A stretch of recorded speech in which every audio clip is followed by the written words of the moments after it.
pregar e vamos terminar o nosso culto na hora certa. Aleluia. Aleluia. Que maravilha, né, irmão? Ouvimos palavras abençoadas. Ouvimos Deus através dos louvores,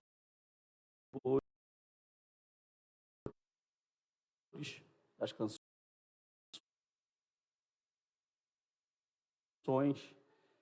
e vamos terminar com chave de ouro, falando aqui a palavra do Senhor.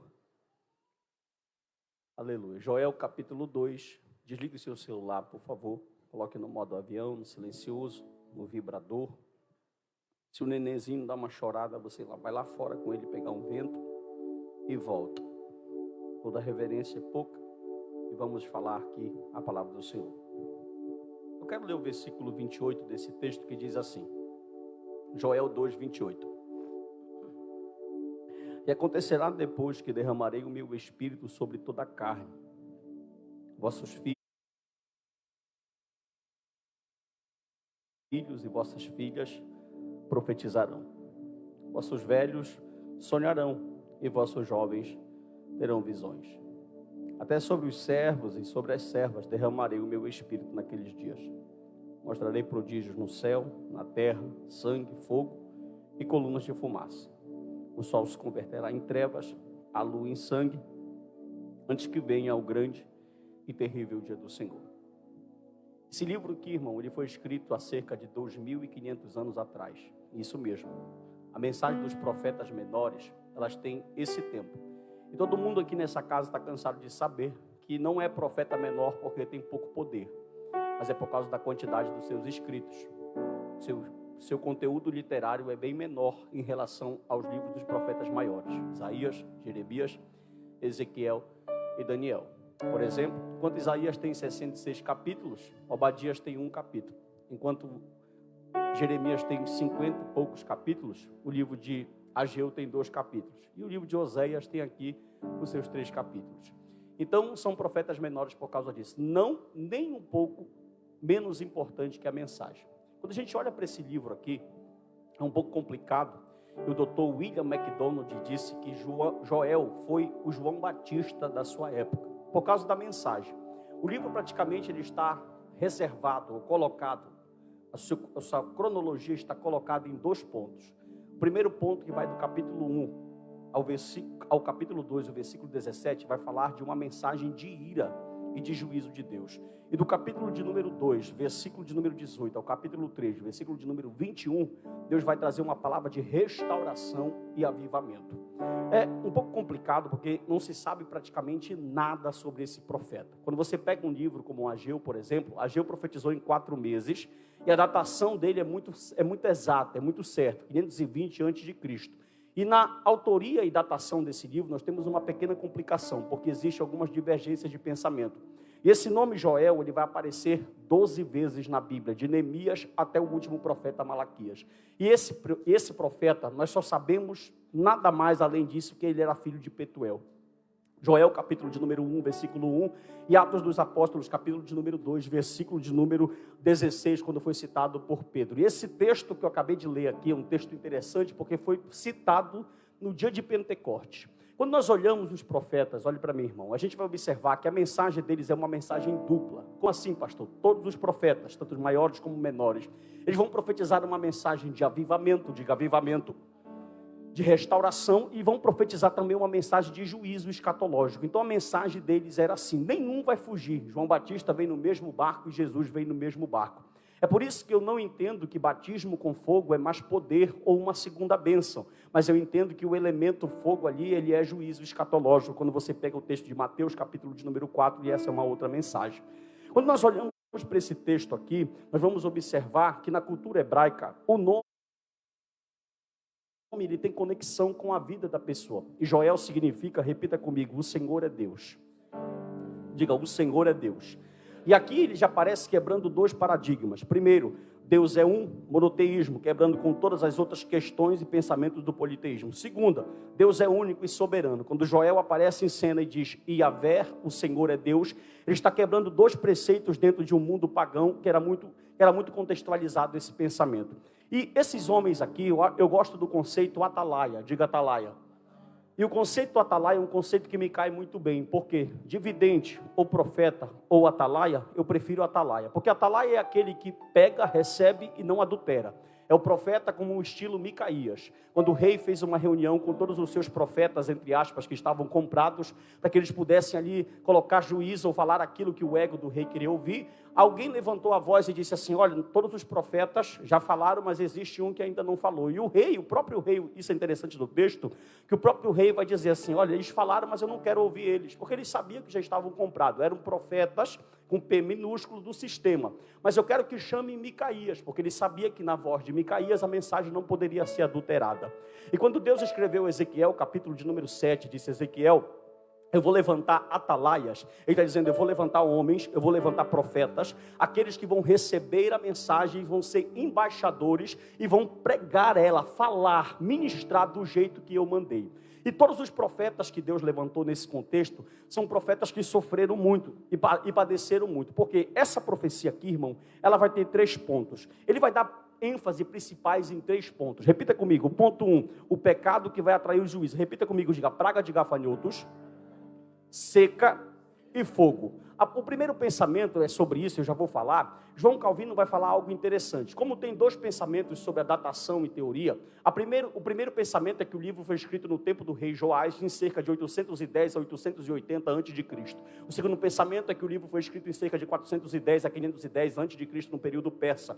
Então vão ter 2 pensamentos divergentes. Alguns estudiosos optam pela datação de 810, outros pela datação de 410. Mas o que vai acontecer, pastor, aqui nesse texto é o seguinte: o João Calvino vai ser muito claro quando ele diz, olha, não interessa se o livro foi escrito em 800 ou em 410, o que interessa é a mensagem que ele tem para passar para o povo. É o conteúdo que Deus queria falar para esse povo. E a mensagem do profeta Joel foi uma palavra e uma mensagem de muita exortação. Por quê? Porque Deus, se você observar do capítulo de número 1 até o finalzinho, ou a metade do capítulo de número 2, a mensagem de Deus é uma mensagem muito tenebrosa, é uma mensagem de juízo. E aqui Deus vai fazer questão de mexer com todas as áreas da vida desse povo. Da área social, da área política, da área cultural, da área econômica e da área religiosa. Como assim, pastor? Por exemplo, quando eu disse para você, praga de gafanhotos, seca e fogo, são calamidades que vão atingir terra, plantas, fontes, homem, e vai mexer principalmente no culto. Pergunte por quê, pastor? Porque se a terra não produzir, se houver seca, a terra não produz, Felipe. E se a terra não produzir, não tem alimento. Se não tem alimento, o boi não come. Se não tem boi, não tem sacrifício. Se não tem alimento, não tem culto. Se não tem culto, não tem religião. E se não tem religião, não tem Deus. Então Deus vai olhar para o profeta e vai dizer, olha, o povo está desconcertado. E eu quero falar com esse povo, e eu quero mostrar para esse povo, porque é interessante que quando Deus vai levantar um profeta, e vai falar na boca de um profeta, Edenir, ele vai dizer assim, olha, e nós temos essa dificuldade. Por exemplo, quando Deus levanta um pseudo-profeta, um verdadeiro profeta, e ele fala, assim diz o Senhor, e quando a mensagem desse profeta é uma mensagem boa, que vem ao nosso coração, nós choramos e dizemos, obrigado, Senhor, porque o Senhor falou comigo, e o Senhor está me levantando. Mas, Paulinho, quando se levanta um profeta, e Deus fala, e a palavra desse profeta é exortação, nós tendemos a não receber a mensagem, e nós falamos assim, olha, essa mensagem não é para mim, essa mensagem é para o irmão que não veio hoje, essa mensagem é para o irmão que faltou, porque nós queremos ouvir mensagens que amassageavam o ego. Agora, o profeta, quando ele foi levantado por Deus, ele sempre andou na contramão do sistema. Foram homens que sofreram, foram homens que receberam açoites, foram homens que foram condenados pela sua mensagem, pela sua pregação, foram homens que não eram benquistos entre reis, entre sacerdotes corrompidos, foram homens que se entregaram a Deus e realizaram o seu ministério de uma maneira maravilhosa. Olhe para mim, por favor. E realizaram o seu ministério de uma maneira maravilhosa. E o Senhor falou para Joel, Joel, vai lá. E é interessante, irmão, que quando Deus vai mostrando as calamidades, vai fazendo com que as calamidades aconteçam, as tragédias naturais aconteçam. Na verdade, quando nós olhamos para alguma tragédia natural, a gente vai dizer assim, isso é algo da natureza, isso é algo normal, isso é algo que está acontecendo. Mas nós não cremos isso, nós cremos num Deus soberano que mexe com tudo, que tem poder. E ele sabia muito bem como atacar aquele povo e como fazer aquele povo viver uma arrependimento. Daqui a pouco você vai observar que o texto que nós lemos tem uma premissa que a gente pode entender ele, pode entender uma ação de Deus. Porque o Senhor falou e derramarei, e acontecerá que depois de, vírgula. Mas antes disso a gente precisa entender que tanto o avivamento como o juízo escatológico, eles não aconteceram em um determinado tempo da história. Se você olhar na Bíblia Sagrada, de Gênesis até Malaquias no Antigo Testamento, e de Mateus até o Apocalipse, você vai observar que todas as gerações, que todos os povos, todas as pessoas participaram de momentos de avivamento e de momentos de juízo de Deus. Você vai observar que em todo o tempo teve pessoas cheias do Espírito Santo e tiveram pessoas que não quiseram nada. Hoje mesmo na escola bíblica dominical, nós tivemos uma excelente aula aqui, onde nós observamos que de 300 a 350 anos, pessoas passaram em calamidade total, vivendo em apostasia, vivendo do jeito que queriam, mas ali mesmo, naquele período, apesar de ser um período de total apostasia, Deus sempre teve pessoas que estavam vivendo o verdadeiro avivamento. Eu me maravilho com isso, porque apesar da mensagem ser para o tempo de Joel, para a mensagem ser futura, quando falou no Pentecoste, a mensagem ainda fala hoje, e nós podemos viver sim um avivamento hoje, nós podemos sim sentir um avivamento hoje. Por quê? Porque Deus estava falando para esse profeta: olha, prepara esse povo, porque eu preciso que esse povo entenda que só há uma maneira de obedecer avivamento, de acontecer avivamento. E como o doutor Hernandes Dias Lopes diz, o doutor Augusto Nicodemos diz, como o doutor Winkson diz, que o avivamento ele não é marcado. Eu não posso marcar um culto aqui e dizer: olha, hoje vai acontecer avivamento. Eu não posso colocar uma placa de uma campanha aí na frente e dizer: quinta-feira do avivamento, porque o avivamento é algo que é gerado pelo próprio Espírito. Independente, eu tenho as minhas certas dúvidas. Lendo o livro Pentecoste do Dr. Augusto Nicodemos, eu concordo com ele nessa interpretação, quando ele diz que os judeus estavam ali em Atos capítulo de número 2 e provavelmente eles não estavam nem orando. Por quê, pastor? Primeiro, que a Bíblia diz que aconteceu de repente é algo que você não espera. E segundo, a Bíblia diz que eles estavam assentados, e pelo que eu sei, que estudo, judeu ora em pé, ele não ora sentado. Então eles não estavam praticamente, Gleice, nem orando ali naquele dia, simplesmente tinha que acontecer, porque o avivamento ele é gerado no céu, para depois começar aqui na terra. E o profeta tinha dito, e ali naquele dia aconteceu uma porção. Talvez, dependendo da sua visão escatológica, eu preciso frisar isso aqui, porque tem irmãos que têm os dois pensamentos, você pode até acreditar que haverá um avivamento maior do que o de Atos 2, talvez não, você pode acreditar como eu, que o que eles receberam, que a igreja primitiva recebeu, nenhum homem e mulher da terra mais vai receber, mas de uma coisa eu tenho certeza, se nós vamos receber mais ou menos isso eu não sei, mas eu sei, a Bíblia me afirma, que o avivamento pode sim acontecer na nossa geração. E pastor Narciso, por que Deus falou para Joel? Simplesmente Deus vai lá, olha um coração contrito, escolhe esse homem e diz: vai lá e fala para o meu povo, porque eles não querem me ouvir, mas eu sei um jeito de tratar com eles. Diz para ele, Deus começou a dar ordem: terra não dá, planta não nasce, macieira não vai dar, vinheira não vai dar, oliveira não vai dar nada. Deus começou a mexer no bolso, e pensa numa maneira que tem boa, de Deus trazer você para o culto, é mexer no teu bolso, é mexer nas finanças. E quando o povo viu que estava em total crise, que não tinha para onde correr, só havia um jeito daquilo ser mudado. Pergunte qual, pastor? Arrependimento. Oh, glória. Você pode dar um glória a Deus aí?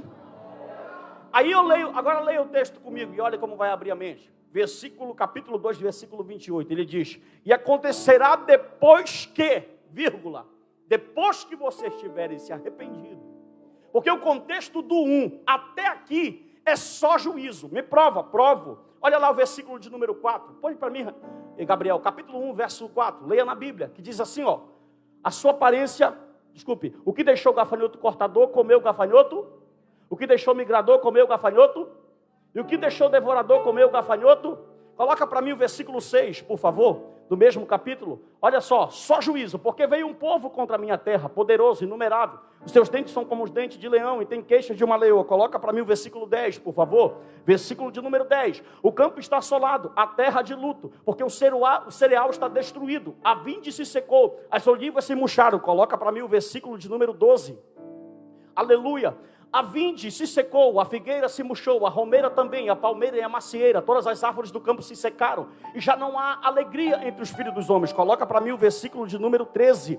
aleluia, que diz assim: cingivos de pano de saco e lamentais sacerdotes, uivai, ministros do altar, vinde ministros do meu Deus, passai noites vestidos de pano de saco, porque da casa do vosso Deus foi cortada a oferta de manjares e a libação. Você pode observar que Deus mexeu em todas as áreas. Não tem economia, não tem agricultura, não tem religião, não tem vida, não tem alegria, não tem nada o que fazer. E Deus diz para ele, só que é interessante que no próprio livro, eu só falo se você dá glória a essa. No próprio livro, Deus olha para o profeta e diz: fala para eles que o meu desejo não é me irar e matar, porque eu sou tardio em misericórdia e quero que eles vençam. E eu acho tão lindo que o mesmo Deus que pede o povo para se arrepender, ele dá a dica de como isso acontecer. Quando o profeta Filipe aparece no meio do arraial e vai levar mensagem, olha o que ele vai dizer: eu tenho uma dica para vocês, se vocês orarem pedindo, Deus faça isso por mim, com certeza vocês têm grande probabilidade de Deus não escutar a oração de vocês. Por quê? Porque vocês não estão merecendo nada, e a verdade o homem nunca vai merecer. Você faça o que fazer, eu faço o que fizer, nós não vamos merecer nunca. O homem é caído. Só que o profeta dá uma deixa. Ele diz: sabe o que vocês vão dizer? Quando vocês dobrarem o joelho, ou orarem, ou fazerem jejum, se vestirem de pano de saco, vocês vão orar assim: Deus, lembra do teu nome. Só aqui entendeu.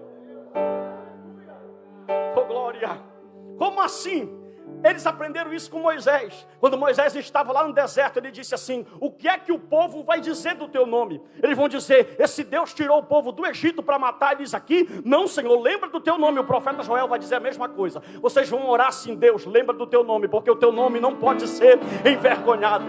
Oh, glória. E quando eu olho para esse texto, eu fico impactado. Pergunte: por quê, pastor? Porque quando Deus faz algo e Ele comprova que Ele é fiel, não está baseado na tua e na minha fidelidade, porque todo dia nós quebramos a aliança. Deus só irá cumprir, porque Ele está baseado na fidelidade que há no nome dEle. Levante a sua mão. Eu estou garantindo a você, biblicamente, que você vai crescer, você vai conquistar, você vai viver um avivamento, não porque você é o cara, porque você ora, porque você é crente, porque você tem olho verde, não, mas é porque a fidelidade de Deus permanece para sempre.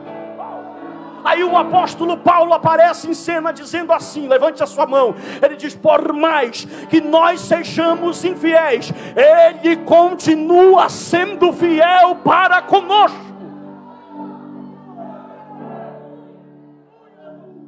Agora preste atenção e olhe como isso aqui é lindo. Enquanto muitas igrejas neopentecostais, escute isso, 2:25, Gabriel, enquanto muitas igrejas neopentecostais estão demonizando, tirando, entre aspas, o poder do meu Deus que é soberano, e dando esse poder para um ser chamado diabo, que é infinitamente inferior, que não tem nem como competir, porque Cristo teve que vir em carne, porque se ele viesse com 0,1%, ele quebrava ele no meio. Então ele veio em carne para quebrar ele. Então eles dizem: olha, o gafanhoto, o migrador, o cortador, o devorador é demônio. Só que esse texto está dizendo que é o próprio Deus que manda eles. Não. Ou tu vai dar glória. O supralapsariano ama esse texto. Aleluia. Olhe para mim, ele diz assim: ó, restituí-vos aí os anos que foram consumidos pelo gafanhoto migrador, pelo destruidor e pelo cortar. O meu grande exército que enviei. É o próprio Deus dizendo: Joel, fala para eles que eu mando na terra, eu mando no céu.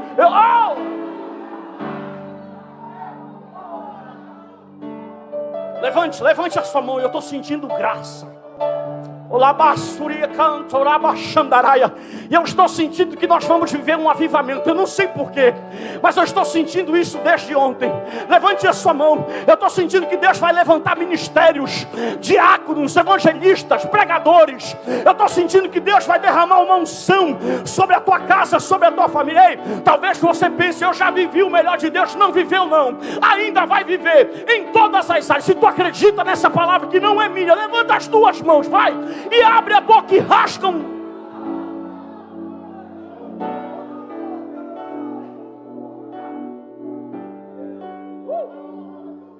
Olhe para mim, escute. Vou entrar no texto se der tempo. Olhe para cá. Sabe o que eu acho lindo do texto, Gleice? Que o povo está perdido. O povo já está perdido por si só. Porque a desobediência automaticamente gera juízo. Vou repetir essa frase e você guarde no seu coração. A desobediência, não ao pastor, mas aos preceitos de Deus. E se o pastor estiver na direção de Deus, você está lascado. Essa é a palavra. A desobediência, ela vai trazer, ela vai acarretar automaticamente juízo. Então a Bíblia está me garantindo que o povo já está em condenação por si só. Por quê? Porque está desobedecendo. Só que Deus é tão misericordioso que Ele mesmo fala, vai lá, Joel. E a gente tende a entender, dá glória senão não falo, que quando Deus fala com exortação, é porque Ele está com raiva e não gosta da gente, e é o contrário. Deus está dizendo, vai lá e mete, ataca, vai lá e dá o bambu santo, vai lá e bate com força, porque eu amo tanto, ai meu Deus do céu. Vai lá, Joel, levanta a mão. Eles não são bastardos, eles são filhos. E filho eu disciplino, filho eu repreendo, filho eu coloco na cadeira, filho eu levanto. Vai lá e fala que eu quero fazer. Aí escuta isso, olha como isso aqui é tremendo. Lá vai. No livro aparece 5 vezes. Quantas vezes? 3 capítulos. Pense num livro precioso esse livro. Leia e estude ele. 5 vezes aparece nesse livro a palavra dia do Senhor. E é claro nas Escrituras, que toda vez que acontece ou o gafanhoto, ou a seca, ou o fogo, automaticamente ele assimila dizendo, é o dia do Senhor. Quando acontece o avivamento, ele diz, olha, é tempo de avivamento. Mas quando Deus usa, qualquer forma que seja, ele diz, é o dia do Senhor. Só que no livro é claro, e você pode ler e estudar depois para tirar suas próprias conclusões, que ele diz que vai vir um dia do Senhor pior. Em outras palavras, a gente entende na leitura que isso aqui só é um ensaio, tanto para o avivamento, quanto para o juízo. Aí se eu fosse arminiano, eu ia dizer assim, tu escolhe. Se tu quer juízo, ou se tu quer... Só que o versículo de número, meu Deus do céu, 32. Coloca, meu filho. Meu irmão, se tu não der glória nisso aqui. Ó, Joel 2:32. Diz assim, e acontecerá que todo aquele que invocar o nome do Senhor será... Deixa eu te explicar. Alguém já entendeu, né? O profeta está dizendo, só que a salvação não depende de vocês. Olha para o teu irmão e diz, é graça. Preste atenção. No livro, a nação fazia o seguinte, olha, Deus está irado. Vamos fazer um ritual. Vamos fazer um holocausto. Aí o profeta entra com um carrão de cena. E Deus diz assim, olha, ele está cansado de ritual. Deus não quer que você venha orar aqui todo dia. Deus não quer que você somente não falte culto. Deus não quer que você... dê dízimo. Não, Deus quer que você mude.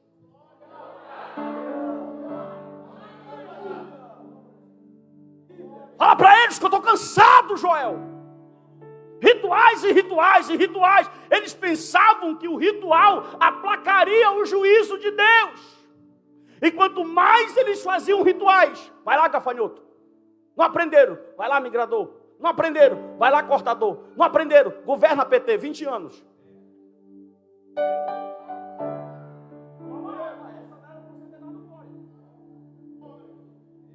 Não aprenderam. Vai ficar apanhando. Sabe o que eu acho lindo? Que o Espírito Santo é tão Deus, oh glória, que mesmo a gente vivendo em meio a tudo isso, olha o seu rosto, olha o seu ânimo, olha a sua força, olha o seu vigor. Pergunte, por quê, pastor? Porque quem vive apostasia é eles. A gente vive no mundo de apostasia, mas nós não estamos na apostasia. Nós vivemos o que, pastor? Avivamento. Nós vivemos o que? Presença de Deus. Nós vivemos o que? Aleluia, eleição, chamado, regeneração, conversão, arrependimento, frutos dignos de juízo. Aí, como bom calvinista que sou, eles adoram isso. O versículo 32 é lindo. Olha como a Bíblia se completa. Versículo 32, lá no final. Ele diz assim, ó. Como o Senhor prometeu entre os sobreviventes, aqueles que o Senhor... Não é todos. Meu Deus. É só os sobreviventes. E quem são os sobreviventes? Aqueles que creem. E quem são aqueles que creem? Aqueles que o Espírito vai abrir o coração. E quem são aqueles que o Espírito vai abrir o coração? Os eleitos. E quem são os eleitos? Aquele que dá glória no culto quando o pastor está pregando.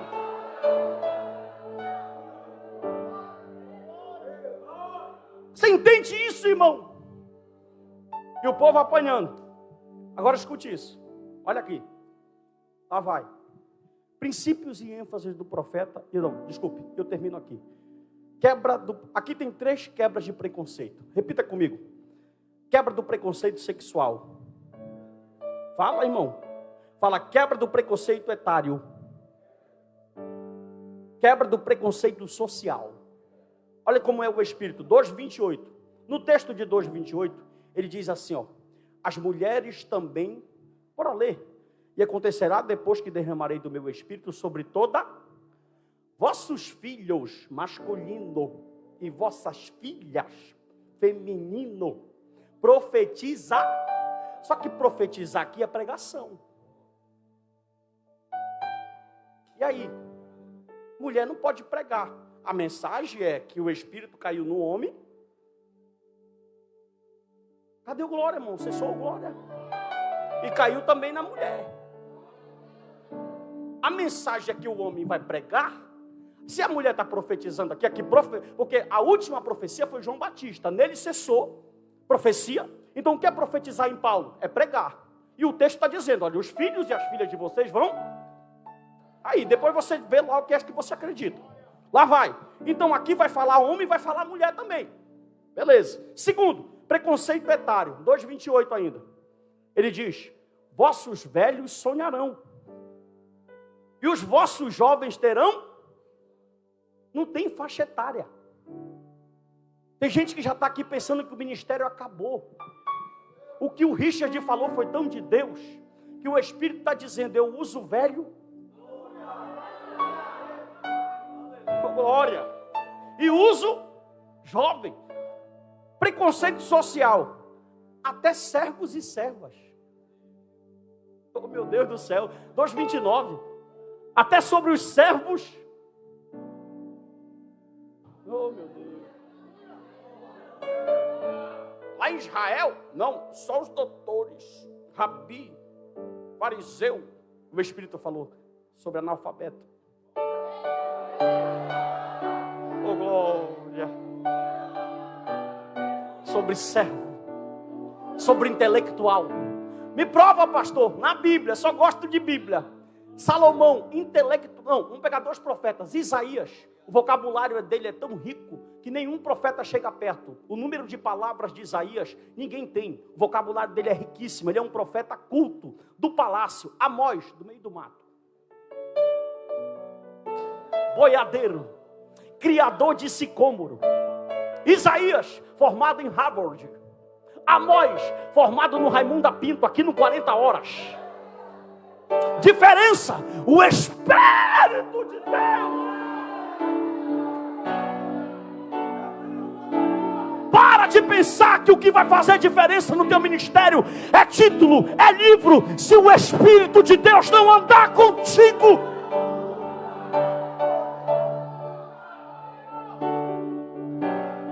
Oh! Escuta. Joel, eu amo tanto eles. E diz para eles, a minha mensagem, sabe o que eu achei lindo, irmão? Que o povo estava lá, virando Satanás.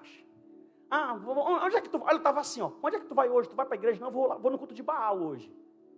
E tu? Ah, eu vou lá em Astarte. E tu? Vou lá em Astarote. E tu? Vou lá em Dagon. Aí ele fala assim, vai lá e fala que o teu nome é Joel. Não, tu não pegou. Esqueceu o significado? Vai lá e fala para ele, o Senhor é Deus. Aí eu fico imaginando, oh glória, eu estou com vontade de chorar, irmão, porque a palavra é assim. O profeta entrando no arraial, e ele não chegou dizendo assim, ó, Deus vai mudar a tua história. Ele te ama tanto.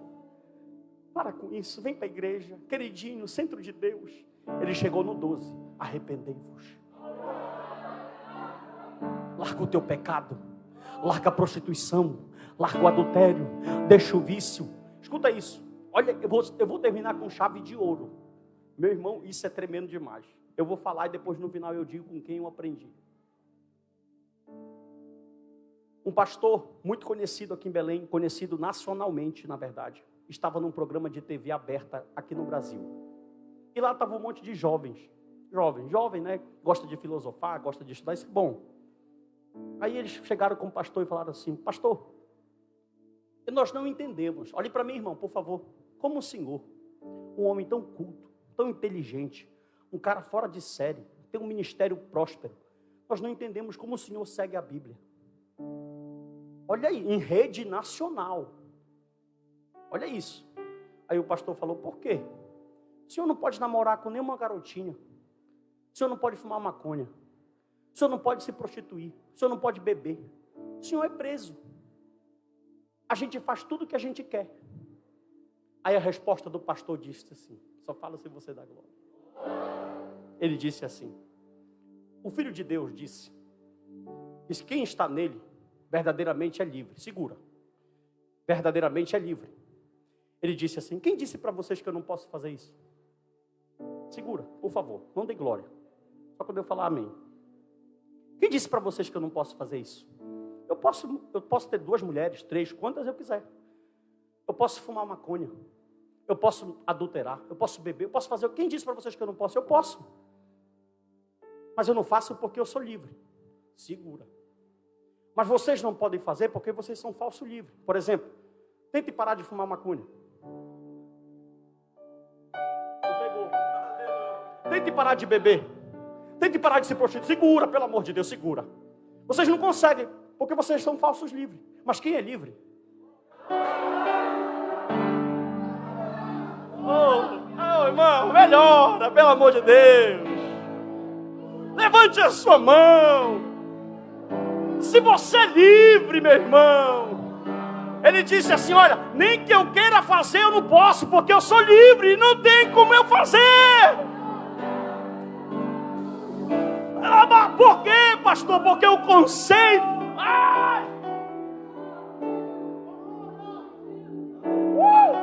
O conceito de liberdade para eles é libertinagem. E mal eles sabem que quem tem uma corrente na mão e nos pés são eles. E quem é livre está aqui para dar glória a Deus. Aleluia.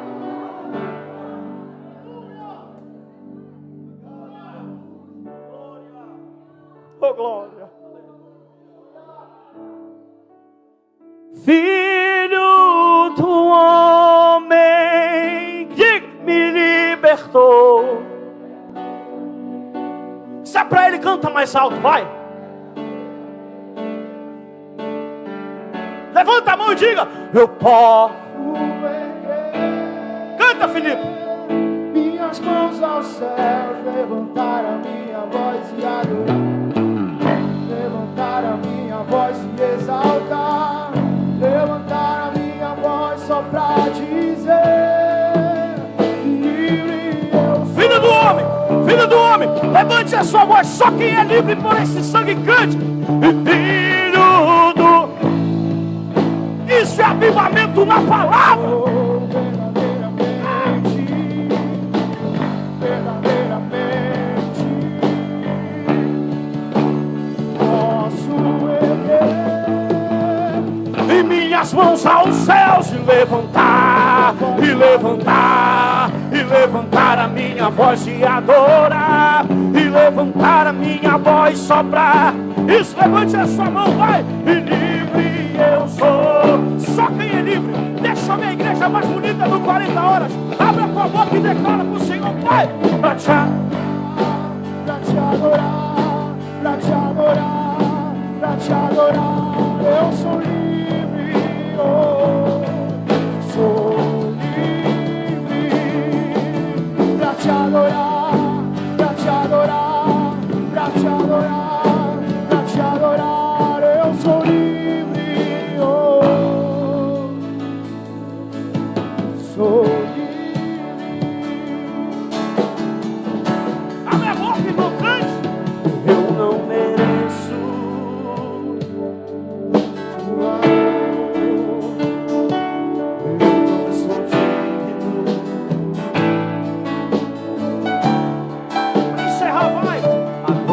Passou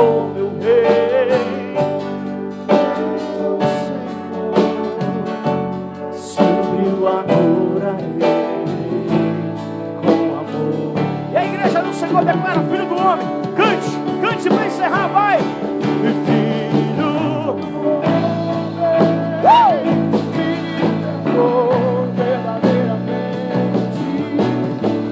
verdadeiramente, eu posso erguer minhas mãos aos céus, levantar a minha voz e adorar, levantar a minha voz e exaltar, levantar a minha voz só pra dizer: livre eu sou. Te adorar, vai! Pra te adorar, pra te adorar, pra te adorar, pra te adorar, eu sou livre, oh, sou livre, oh, pra te adorar, só pra te adorar, eu sou livre, oh. A palma mais bonita que você puder bater pra ele. Bate acima da cabeça, porque ele está acima de todas as coisas. Mistura com glória a Deus e aleluia, e celebra o Nazareno.